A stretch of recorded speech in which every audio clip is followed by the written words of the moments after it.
Good morning class. बेटा, last video में हमने parameter of a square and rectangle के क्वेश्चंस किए थे, वर्ड प्रॉब्लम। आज हम आगे के क्वेश्चंस कंटिन्यू करेंगे। ओके, तो नेक्स्ट क्वेश्चन देखिए, find the parameter of a square each of whose side major.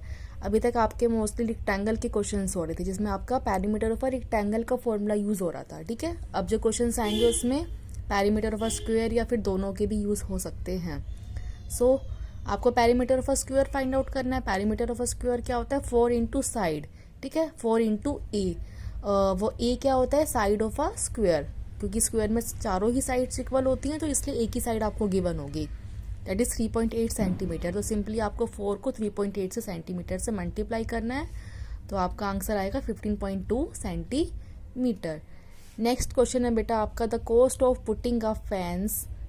Mostly question इसमें फेंसिंग के हैं। ठीक है, फेंसिंग जब भी वर्ड आए समझ जाना कि हमें पैरीमीटर की ही बात हो रही है। ठीक है, फेंसिंग का मतलब ये होता है कि चारों तरफ बाउंड्री करना, और पैरीमीटर की डेफिनेशन भी क्या कहती है हमारी? Sum of all sides of a boundary. Okay, या फिर प्लेन फिगर।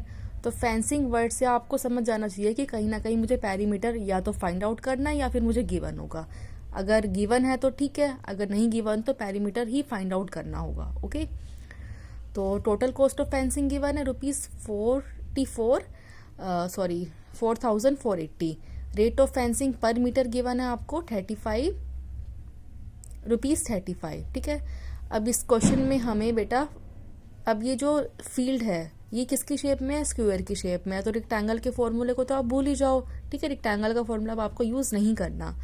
तो पैरीमीटर कैसे निकालोगे? इसमें total cost divide by rate. Perimeter निकालने को तो एक ही फॉर्मूला है, total cost of fencing divide by rate of cost per metre.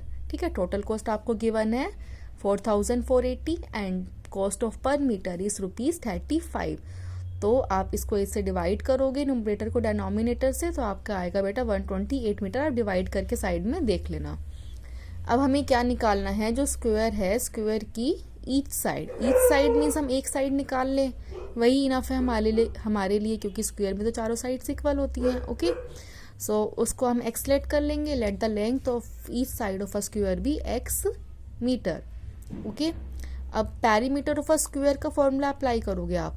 ठीक है, पैरीमीटर ऑफ अ, क्योंकि यहाँ पे जो फील्ड है वो स्क्वायर की शेप में है, तो पैरीमीटर ऑफ अ स्क्वायर क्या होता है? 4 इंटू साइड। बेटा ये पी का मतलब मैंने शॉर्ट फॉर्म में लिखा है, आपको कंप्लीट लिखना है पैरीमीटर ऑफ अ स्क्वायर। ठीक है, तो थोड़ा इतना स्पेस नहीं था यहाँ पे, तो इसलिए मैंने आपको लिखना है perimeter of a square field. तो पैरीमीटर ऑफ अ स्क्वायर का फॉर्मूला क्या होता है? 4 इंटू एक्स, क्योंकि लेंथ को हमने एक्स लेट करा है। ठीक है, जो आप लेट करोगे वही आपको लिखना होगा।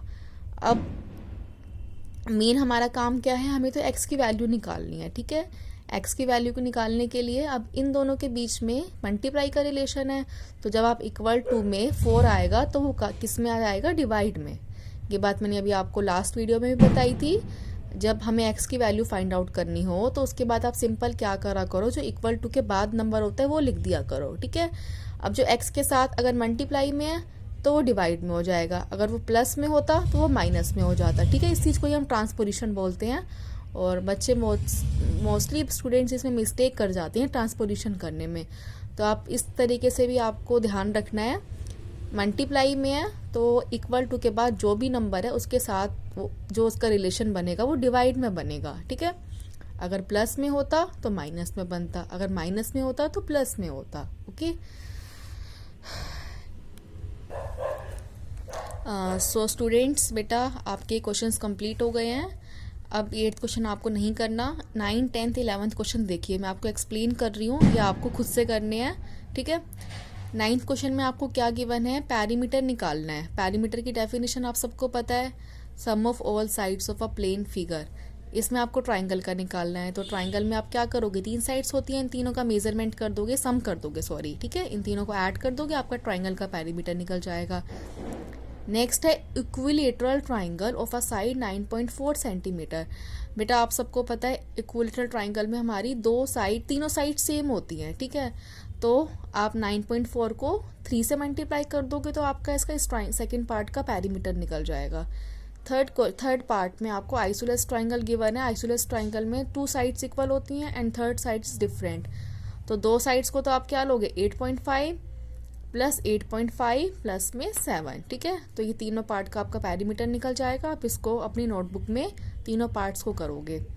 10th क्वेश्चन में आपको क्या गिवन है, पेरीमीटर निकालना है। कुछ आपको पॉलीगन्स गिवन है, ये पेंटागन, ऑक्टागन, डेकागन हमारे पॉलीगन्स होते हैं। तो पेंटागन में होती है हमारी 5 साइड्स, ठीक है। ऑक्टागन में होती है हमारी 8 साइड्स, डेकागन में हम होती है हमारी 3.6 साइड्स, सॉरी डेकागन में हमारी होती हैं 10 साइड्स, ओके। तो आपको पेंटागन में रेगुलर पेंटागन होता है, मीन्स सारी साइड्स हमारी क्या होंगी, इक्वल होंगी, ओके। और हेक्सागन में 6 होती हैं, हेप्टागन में 7 होती है। तो ये आपको बेसिक चीज़ें आपको ध्यान रखना है, ठीक है। तो पेंटागन का पेरीमीटर निकालने के लिए आप क्या करोगे, 5 को 8 से मल्टीप्लाई। ऑक्टागन निकालने के लिए 8 इंटू 4.5। डेकागन का निकालने के लिए 10 को किससे करोगे, 3.6 से मल्टीप्लाई, ठीक है। सेम 11th क्वेश्चन देखिए, पेरीमीटर निकालना है। बस आपको पेरीमीटर की डेफिनेशन इतनी ध्यान रखनी है कि sum of all sides of any plane figure, ठीक है। तो इस तीनों पार्ट में आप क्या करोगे, जो अभी आपको एक मेजरमेंट दे रखी है, साइड्स दे रखी हैं, इनका सम करोगे और आपका पेरीमीटर आ जाएगा, ठीक है। तो यहाँ बेटा आपकी एक्सरसाइज कंप्लीट होती है। ये आपकी पार्ट 3 वीडियो थी। अब हम नेक्स्ट टॉपिक जो कल पढ़ेंगे वो पढ़ेंगे circumference of a circle, okay.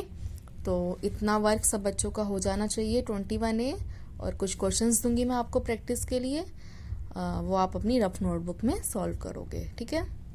और ये लेकिन ये 9, 10th, 11th क्वेश्चंस आपको जरूर करने हैं, अपनी नोटबुक में फेयर में ही करने हैं आपको।